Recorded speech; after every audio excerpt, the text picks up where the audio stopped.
Talk to me about Ciryl Gane, Alex Pereira. First of all, Alex Pereira is an absolute generational talent. If he wins this fight, even though it's an interim title, it'll be first person ever to win 3 different weights, which is unbelievable. He carries a lot of power at light, heavy and middle, but he's also fighting a lot smaller guys. A big factor of why he's knocking these guys out is because he's a lot bigger than him. Ciryl Gane is a massive heavyweight who moves a lot. So stylistically, I think it's a good matchup for Gane. Which way are you going? I would say Gane by points. I want revenge, of course. The sound it makes when he hits them is ungodly. But I mean, Ciryl Gane, who's 6'5", 247 pounds, moves like a 170-pounder.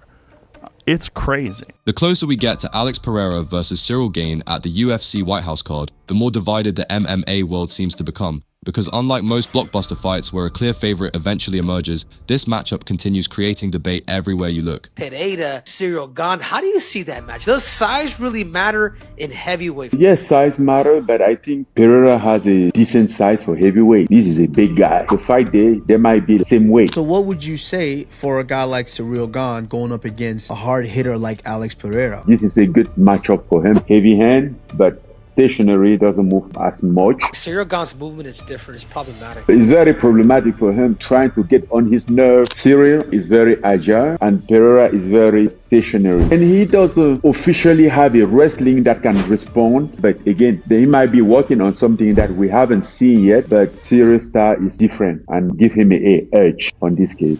Alex Pereira versus Ciryl Gane, I would love to see it. But Ciryl Gane hits very hard as well. And he is a heavyweight and he is light on the feet. And he's probably a better striker than anyone he fought in the light heavyweight division. Israel Adesanya at middleweight, very, very good striker. But a middleweight, not a big heavyweight like Ciryl Gane. I can see Gane eye-poking Pereira and Pereira doing, you know, the Jamal Hill thing where he calls off the ref and then sleep Ciryl Gane on the White House card. Alex Pereira's opportunity to become a 3-time world champ against Ciryl Gane. Ciryl Gane, people are talking about this. The infinite title shot glitch. He's back again. I don't know. Hey, Ciryl Gane looked good in that fight against Tom. Ciryl's going to be hard to knock out in the first round because he does stick and move. He's not going to sit there and trade with Pereira. He's going to jab. He's going to move. He bounces around, like you said, a light guy. It's going to be interesting. Some people are convinced Pereira is about to add another spectacular finish to one of the most incredible runs combat sports has ever seen, while others believe Ciryl Gane may quietly be the most difficult opponent he could have possibly received at this stage of his heavyweight journey.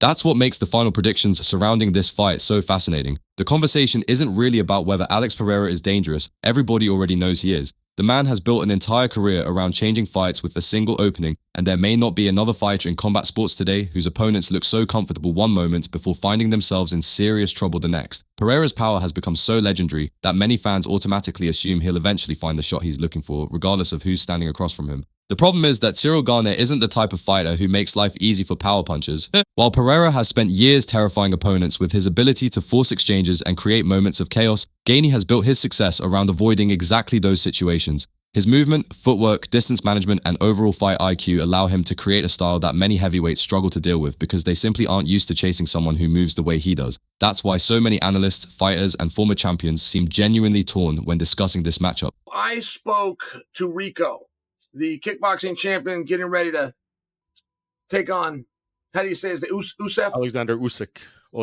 Alexander, yeah. And as a striking expert, and Rico said 9 out of 10 times, Ciryl would beat Pierre if it was straight up kickboxing rules. He said 9 out of 10 times Ciryl would beat him. He's just too big of a man. I definitely think it's stylistic, but him fighting Gane is perfect. Like, it's going to be a stand-up battle. He's got the size and the height for it. So it's like this, if anyone's like, if there's a time to do it and like if we were trying to put chips in play, that would be the fight to make. You know what I mean? Like, yeah, it's going to be a striking fight for 5 rounds. And Pereira is probably the more technical striker, you know, more comfortable striker, especially when it comes to MMA. Yeah, triple champ, why not? I was like, this fucking guy's terrifying. He was just different.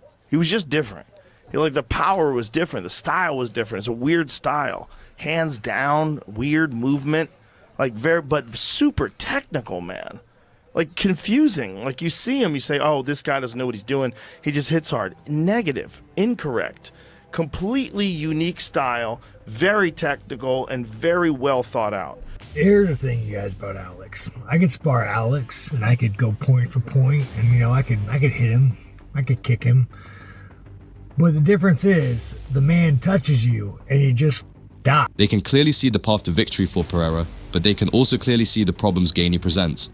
As the MMA community continues making final predictions, one theme keeps emerging over and over again. The people picking Pereira believe his pressure, timing, and power will eventually force Gane into exchanges he doesn't want, and once that starts happening, the fight becomes incredibly dangerous. Pereira doesn't need many opportunities, he doesn't need to dominate every minute of every round, he only needs a brief opening, and history has shown what usually happens when opponents give him one. The people backing Gane see the fight completely differently. They look at the matchup and see a heavyweight with elite movement, elite athleticism, and a style specifically designed to frustrate aggressive strikers. They believe the longer the fight stays technical, the more uncomfortable Pereira becomes. They believe Gane can force him to work harder than usual, think more than usual, and spend long periods of the fight trying to solve problems rather than creating them. That's where many of the predictions begin shifting towards the French heavyweight, because if he can consistently dictate distance and avoid the big exchanges, he has the skill set to turn this into a very difficult night for anyone. What's especially interesting is how much this fight feels like a clash of philosophies rather than simply a clash of fighters. Sure, Ted, are you okay with that? Well, what else are they going to do? Who else is knocking around in the heavyweight division? What other matchup are they going to do? It's difficult to say because Pereira's never fought heavyweight before, so you can definitely win the fight. Could go either way. Do you have a preference? Who wins? Yeah. I'd like to fight both of them.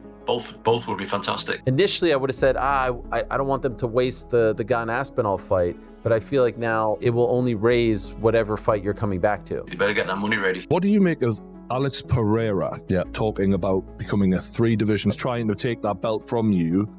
Would you entertain that? Well, listen to this, right? We're in New York. We obviously fought on the same card, me and him. Never met him before, never. Quite frosty when I met him. And I don't know him personally. I didn't know if he was just like that. We went to did the press conference. We sat next to each other. He was literally, I was here, he was there. Got off the press conference, and my dad said, "Oh, like, how was it?" I said, "Do you know Alex Pereira?" He said, "Yeah." I said, "He thinks he can beat me, you know." And my dad was like, "What do you mean?" "I don't know, I can just tell." Mate, he wasn't posturing, he wasn't like trying to intimidate me or nothing.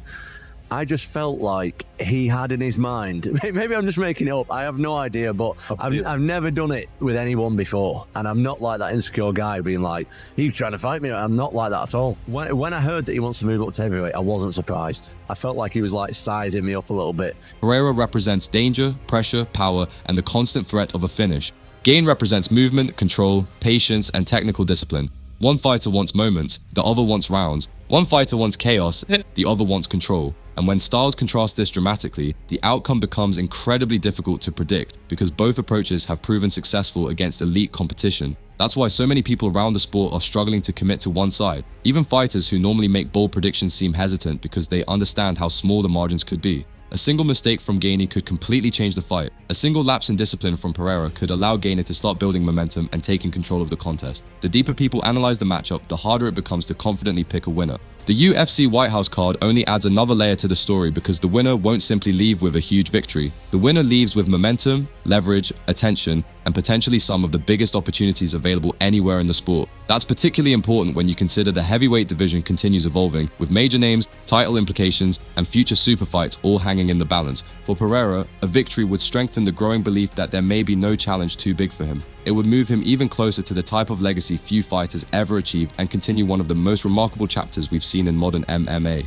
For Gane, a victory changes the entire narrative surrounding his career. Instead of being viewed as the man standing in Pereira's way, he becomes the man who stopped him. He becomes the fighter who ruined the plans, shocked the predictions, and reminded everyone exactly why he remains one of the most dangerous heavyweights in the world. That's why this fight has captured so much attention. The MMA world isn't debating whether both men are elite. The MMA world is debating which elite skill wins when the cage door closes. Does devastating power eventually break through world-class movement? Or does world-class movement neutralize devastating power? That's the question sitting at the center of every prediction, every breakdown, and every debate heading into fight night. And the reason so many fans can't stop talking about it is because there are very convincing arguments on both sides. One thing, however, seems certain. When Alex Pereira and Ciryl Gane finally step into the cage at the UFC White House card, somebody's prediction is about to look very smart.